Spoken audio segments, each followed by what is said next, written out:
Ayan si kuya. Sila naglilinis sila kuya, oh.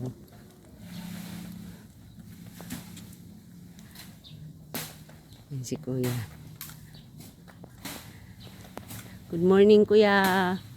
Kuya.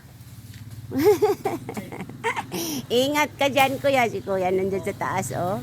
Ayan si kuya. Ingat kuya. Maalala ko tuloy yung umakyat ko sa niyog. Si kuya umakyat naglilinis, oh. Sa amin nga, sobra ng ano, palinisan sana yung sa likod ba ya? Ano ya? Dami din, mahaba na. Yun na nga si kuya. Ah, hi ka kuya, hi. Si kuya, dahan-dahan kuya.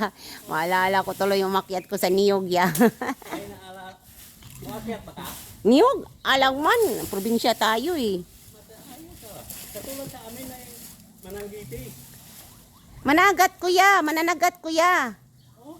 Hindi mo ba alam? Pag ganito-ganito lang ko, mananagat ko. Marunong ko mag-ano ng lambat. Patay para saan tumbong? Oo, kasi siyempre asawa ko mananagat. Ayan, nagmaritis ako guys. Tapos mag-anos pala yan, yung tracer. Oh. Oh, apak sa, yung sa Lapok, Bisaya, sa Potik, pag ganito. Oh. Oh, parang naligo, ayan. Kala siguro ni kuya, hindi ko maapak ng Potik. Ha, ano ya? Sino sabihin ko? Si Sir? Magpaputol kayo. Si Sir? Oh. Patay na si Sir. Patay na? Iniwan na kami ni Sir. Ay, kung tayo sa Sir Bailaw. Kung tayo sa ako. Ano ya, magkano kayang bayad doon sa likod ya? Alay, Doon sa likod namin. Harap at saka likod. Tanong lang ko. tulong-tulong.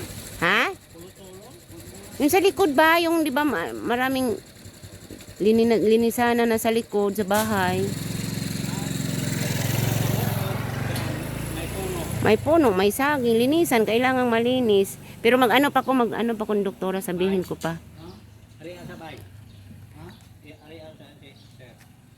Na ano, sabihin ko lang sa inyo kung mag-oo na. Walang budget eh. Yan si Kuya, oh ah. Umakyat si Kuya. Si Kuya. Ito lang Kuya, maalala ko tuloy yung probinsya namin. Pawats naman kayo dyan. Dandahan Kuya, dandahan. Salamat Kuya, ingat. Pawats naman kayo, God bless, love you.